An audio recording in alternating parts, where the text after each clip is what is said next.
May mga tagpong maaaring hindi angkop sa mga bata at sensitibong tagapakinig.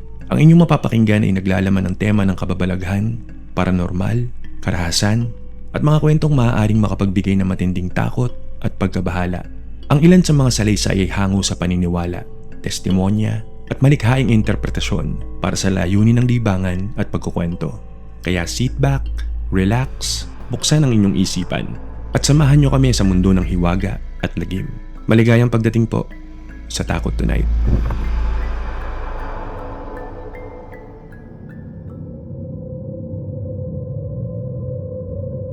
Hello, ako si Josh. Itong ikukwento ko sa inyo, totoong nangyari noong 2024 pa. Hanggang ngayon, kapag nakikita-kita kami magtotropa, napag-uusapan pa rin namin to minsan. At ito yung pangyayari na nagpaniwala sa amin sa paranormal.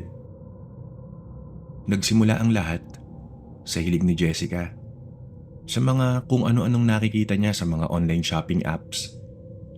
Alam niyo naman kapag andong ka sa app na yon at pag nasimulan mo na mag-scroll, kapag bored ka at minsan kakasahod mo lang, kung ano-anong kaadikan ang bibilihin mo kahit hindi mo naman talaga kailangan. Nung nag-i-scroll daw si Jessica, nakakita siya ng Ouija board. Hindi yung gawa sa mamahaling kahoy na may mga ukit na pang-antigo. Manipis na board lang siya na halatang gawa sa mumurahing plastic at karton. Made in China. Doon daw kasi galing yung parcel.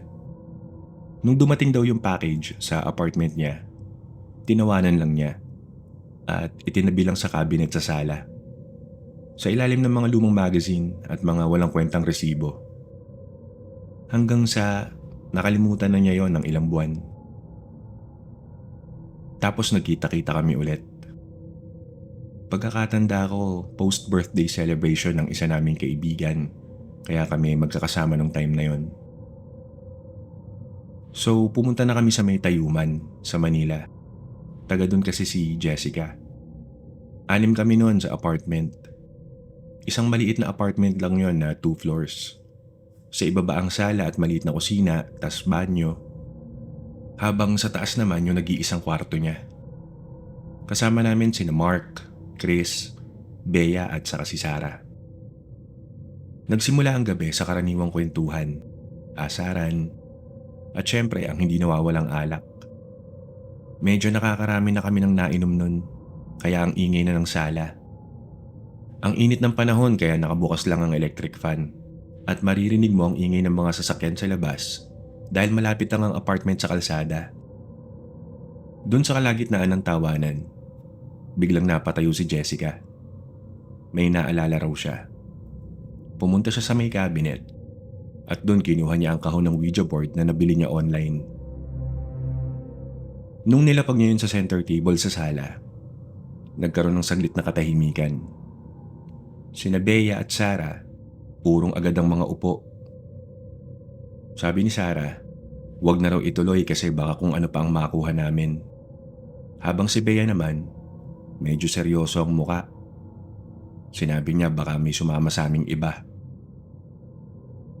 Pero kaming mga lalaki, lalo na si Mark, na medyo may tama na ng alak, tinawanan lang sila. Sabi ni Jessica, laruan lang naman daw yon at hindi naman daw legit. Try lang daw namin. Trip-trip lang kumbaga. Pumayag na rin kaming lahat sa huli. Dahil na rin sa impluwensya ng alak. At katuwaan lang naman lahat ng yon. Nilagay namin ang mga dulo ng mga hintuturo namin sa plastic na triangle na kasama ng board.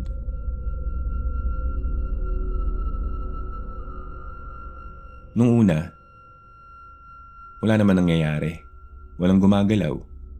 Puro asaran lang ang nangyayari. Si Mark, sinasadya niyang itulak ang triangle papunta sa mga letrang bumubuo ng mga nakakatawang salita.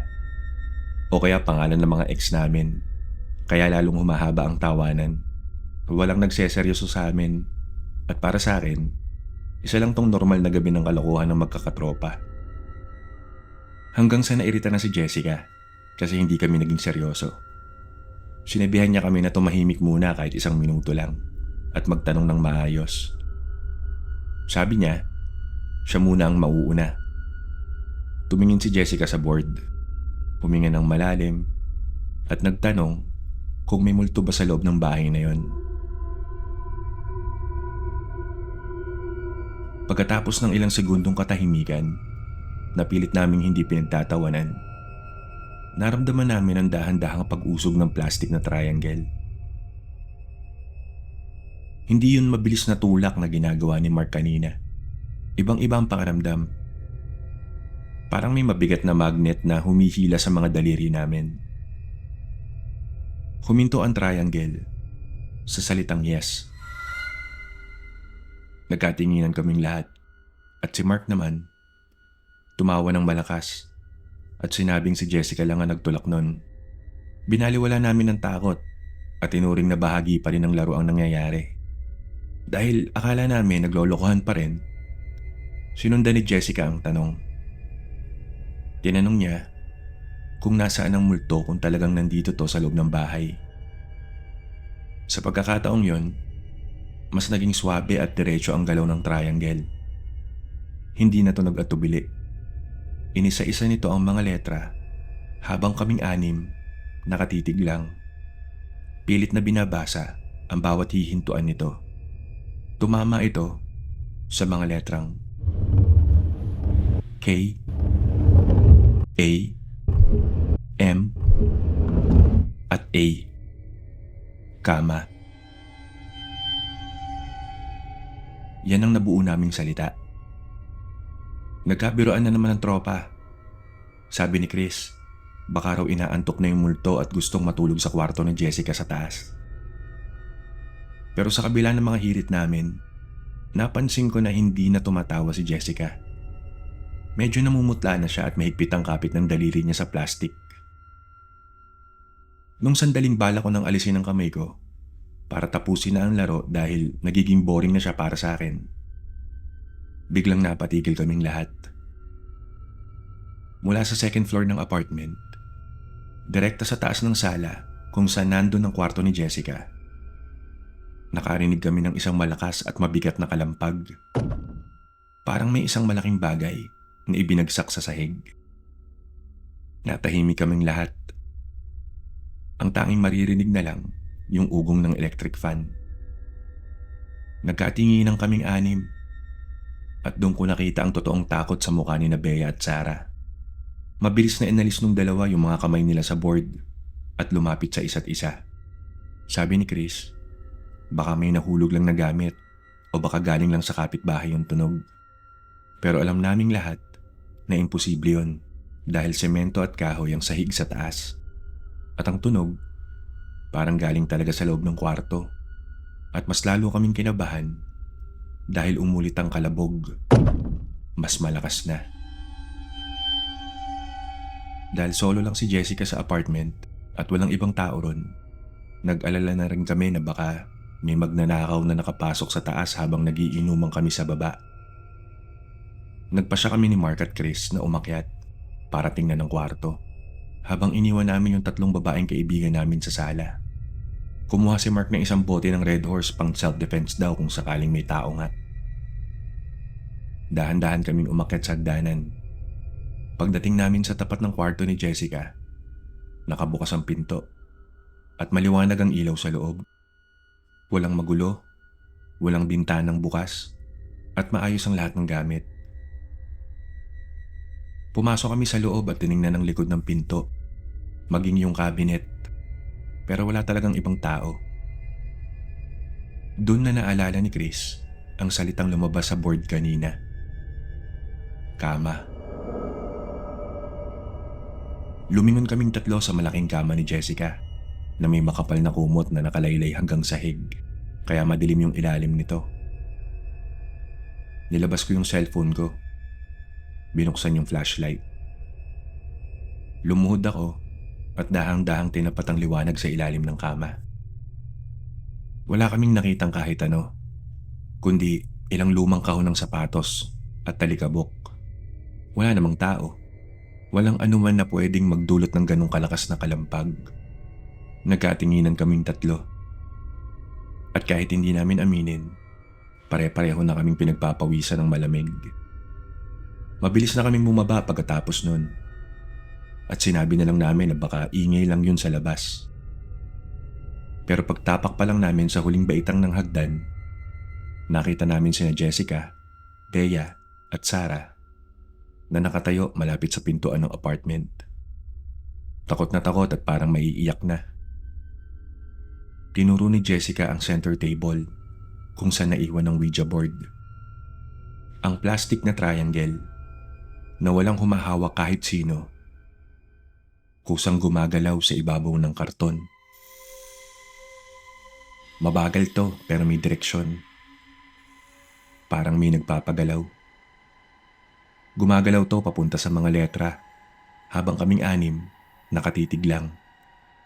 Walang naglalakas loob na lumapit. Legit to na nasasaksihan naming lahat. Paulit-ulit nitong binabaybay ang mga letrang L, I, K, O, at D. Likod. Yan ang salitang paulit-ulit na binuo ng Ouija board bago to biglang tumigil sa gitna. Sa sandaling yon, parang tumigil ang pag-ikot ng mundo namin. Lahat kami, automatic na napatingin sa mga likod ng bawat isa. Wala nang nag-isip na ituloy ang inuman. Mabilis na kinuha ni na Mark at Chris ang mga gamit nila. Si Sarah naman, umiiyak na sa takot habang hinihila ang braso ni Bea palabas. Hindi na namin inisip kung multo o may demonyong pumasok sa apartment. Ang tanging nasa isip lang namin, umalis kina Jessica. Bago kami lumabas, dinampot ni Jessica ang Ouija board. Binalik sa kahon at nilagay ito sa malaking plastic bag. Inabot sa akin. Sabi niya, itapon ko raw kahit saan, basta wag nang maiwan sa bahay niya. Nagkanya-kanya na kami nun, kanya-kanya ng sibat. Sakay ako agad sa motor ko, bit-bit yung plastic bag na naglalaman ng Ouija board. Pakiramdam ko nga nun, parang may nakaangkas sa akin habang bumabiyahe ako sa madidilim na bahagi ng kalsada. Pasado 12:00 na rin kasi nun. Nang makakita ko ng isang malaking tumpok ng basurahan sa tabi ng isang bakanteng lote na nadadaanan ko palagi, tinigil ko yung motor. Hindi ko na binuksan ng plastic. Hinagis ko lang ito ng malakas sa gitna ng mga basura at mabilis na pinalipad yung motor pa uwi. Nang sumunod na mga araw, laman ng kwentuhan ng GC namin yung nangyari sa bahay ni Jessica.